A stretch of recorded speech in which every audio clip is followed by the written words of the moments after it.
ಎಲ್ಲ ಮಹಿಳೆಯರಿಗೆ ಅಂತಾರಾಷ್ಟ್ರೀಯ ಮಹಿಳಾ ದಿನಾಚರಣೆಯ ಹಾರ್ದಿಕ ಶುಭಾಶಯಗಳು. ಹೆಣ್ಣು ಯಾವತ್ತೂ ಏನಂತಂದರೆ ಪೋಷಕಿ, ಗಂಡು ರಕ್ಷಣೆ ಮಾಡಬೇಕು. ಹೆಣ್ಣು ಎಲ್ಲ ವಿಚಾರಗಳಲ್ಲೂ ಅದನ್ನು ಸಹಿಸ್ಕೊಂಡು ಹೋಗುವಂಥ ಗುಣ ಅದು ಭಗವಂತ ಸೃಷ್ಟಿ ಮಾಡಿದ್ದಾನೆ. ಬಟ್ ಮಾತಲ್ಲಿ ಮಾತ್ರ ನೀನೇನು ಮಾಡ್ತೀಯ, ಮನೇಲಿ ಸುಮ್ಮನೆ ಇರ್ತೀಯ, ನಿನ್ಗೇನು ಕೆಲಸ ಅಂತಾರೆ. ಒಂದು ಹೆಣ್ಣು ಮಾಡೋ ಕೆಲಸನ ಒಂದು ಗಂಡಸು ಮಾಡಿದ್ದೇ ಆದರೆ ಶಾಂತಿ ಸಮಾಧಾನವಾಗಿ ಎಲ್ಲ ಮಾಡಿಬಿಟ್ರೆ ಅದಕ್ಕಿಂತ ಬೇರೆ ಇನ್ಯಾವುದೂ ಇಲ್ಲ. ಪ್ರತಿದಿನ ಒಂದು ಹೆಣ್ಣು ಮಗು ಎದ್ದೋಳೋದು, ಅರ್ಲಿ ಮಾರ್ನಿಂಗ್ ಎಲ್ರಿಗಿಂತ ಬೇಗ ಎದ್ದೋಳ್ಬೇಕು. ಗಂಡ ಮಕ್ಕಳುಗಳಿಗೆ ಅವ್ರಿಗೆಲ್ಲ ನೋಡ್ಕೊಬೇಕಾಗುತ್ತೆ. ಅತ್ತೆ ಮಾವಂತರಿರೋ ಅಂಥ ಮನೆಗಳಲ್ಲಿ ಅದನ್ನು ನೋಡ್ಕೊಬೇಕಾಗುತ್ತೆ.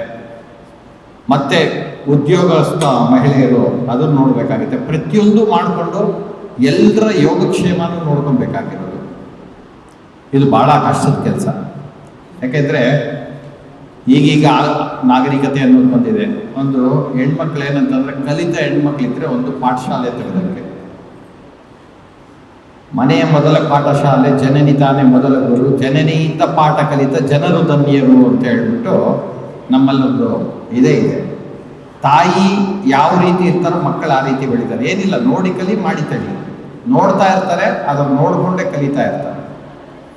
ಈ ಆಧುನಿಕತೆ ಹೆಸರುಗಳಲ್ಲಿ ನಾಗರಿಕತೆ ಅನ್ನುವಂಥದ್ದು ಏನಾಗಿದೆ, ಈ ಪಾಶ್ಚಾತ್ಯ ಸಂಸ್ಕೃತಿ ಅನ್ನುವಂಥದ್ದು ಬಂದ್ಬಿಟ್ಟು ಈಗ ಸ್ವಲ್ಪ ಹೆಣ್ಮಕ್ಳು ಸ್ವಲ್ಪ ದಾರಿ ಬದಲಾಗ್ತಾ ಇದೆ. ಇದು ಒಳ್ಳೆ ಇದಲ್ಲ. ಯಾಕೆಂತಂದರೆ ನಮ್ಮ ಹೆಣ್ಮಕ್ಳುಗಳು ಅಂಥ ಕಾಲದಲ್ಲಿ, ಯಾಕೆಂತಂದರೆ ಅವರಿಗೆ ಒಂದು ನಿರ್ದಿಷ್ಟವಾಗಿ ನೀವು ಇಂಥ ಕೆಲಸನೇ ಮಾಡಬೇಕು, ಪುರುಷ ಪ್ರಧಾನವಾದಂಥದ್ದೇ ಇದು, ನೀವು ಇಂತಿಂಥ ಕೆಲಸ ಮಾಡಬಾರ್ದು ಅಂತ ಮನೆಯಲ್ಲೇ ಇರಬೇಕು ಅಂತ ಹೇಳಿರೋಂಥ ಕಾಲದಲ್ಲೂ ಸಾವಿತ್ರಿಬಾಯಿ ಫುಲೆ ಬಂದ್ಬಿಟ್ಟು ಹೆಣ್ಮಕ್ಳಿಗೂ ವಿದ್ಯಾಭ್ಯಾಸ ಬೇಕು ಅಂತ ಹೇಳ್ಕೊಟ್ರು.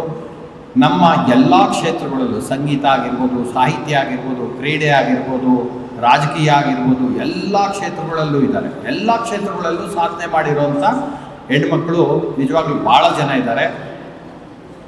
ಇದಕ್ಕೆ ನಾವೇನಂತಂದರೆ, ನನ್ನ ಸಹೋದರಿ ಹೇಳೋದಕ್ಕೆ ಪ್ರೋತ್ಸಾಹ ಕೊಡಬೇಕು.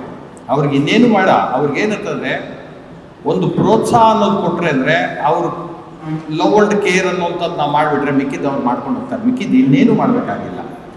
ನಾವು ಅವ್ರನ್ನ ಹಂಗೆ ಕುಂಠಿತ ಮಾಡ್ತಾ ಇದ್ವಿ ಅಂದರೆ, ನಿನಗೇನು ಗೊತ್ತು, ನೀನು ಹೆಂಗಸು, ನಿನಗೇನು ಗೊತ್ತು ಅನ್ನೋದಾದಾಗ ಪಾಪ ಅವರು ಬೆಳವಣಿಗೆ ಇದ್ರೂ ನನಗೇನು ಗೊತ್ತಿಲ್ಲ ಅನ್ನೋದು ಇದಾಗ್ಬಿಡುತ್ತೆ. ಅದು ಆಗಬಾರ್ದು. ಯಾಕೆಂದರೆ ನಾವು ಹಳೆ ಕಾಲದಲ್ಲೆಲ್ಲ ಈ ಫಿಲಮ್ಗಳು ನೋಡ್ತಾ ಇದ್ವಿ. ಎಲ್ಲ ಫಿಲಮ್ಗಳಲ್ಲೂ ಏನಂದರೆ ಆ ಲಿರಿಕ್ಸ್ ಆಗಲಿ, ಆ ಹಾಡುಗಳಾಗಲಿ, ಎಷ್ಟೋ ಸಂಸಾರಗಳು ಒಡೆದೋಗಿರೋಂಥ ಸಂಸಾರಗಳು ಒಂದಾಗಿರೋವಂಥದ್ದಿದೆ. ನಮ್ಮ ರಾಜ್ಕುಮಾರ್ ಫಿಲಮ್ಮು, ವಿಷ್ಣುವರ್ಧನ್ ಫಿಲಮ್ಮು, ಇನ್ನೊಂದು ಮತ್ತೊಂದು. ನನಗೆ ಈ ಒಂದು ಸಂದರ್ಭದಲ್ಲಿ ಜ್ಞಾಪಕ ಬರೋದು ದೇವರ ಗುಡಿ. ಚೆಲುವೆಯ ಹಂದದ ಮೊಗಕ್ಕೆ ಎಣ್ಣೆ ಭೂಷಣ ಏನೋ ಒಂದು ಹಾಡಿದೆ. ಅದು ಸುಖ ಸಂಸಾರಕ್ಕೆ ಎಂದು ಎಣ್ಣೆ ಕಾರಣ ಅಂತ. ಯಾಕೆಂದರೆ ಹೆಣ್ಣಿಗೆ ಏನಂತಂದರೆ ಹಲವಾರು ರೂಪಗಳಿದೆ. ತಾಯಿಯಾಗಿ, ಸಹೋದರಿಯಾಗಿ, ಮತ್ತು ಅಣ್ಣ ತಂಗಿ ಒಂದು ಇದರಲ್ಲಿ ಇಟ್ಕೊಂಡು, ಅತ್ತೆ ಮಾವ ಹಾಕ್ಕೊಂಡು ಪ್ರತಿಯೊಂದು ರೋಲ್ಗಳನ್ನೂ ನಾವು ಮಾಡಬೇಕಾಗುತ್ತೆ. ಒಬ್ಬೊಬ್ಬ ವ್ಯಕ್ತಿ ಒಂದು ಹೆಣ್ಣಾಗಿ ಹುಟ್ಟಾದ್ಮೇಲೆ ಆಕೆ ರೋಲ್ಗಳು ಬೇರೆ ಇರುತ್ತೆ. ಮದುವೆವರೆಗೂ ತಂದೆ ತಾಯಿ, ಅಣ್ಣ ತಮ್ಮಂದರು, ಅಕ್ಕ ತಂಗಿದಿರ ಜೊತೆಲಿರಬೇಕು.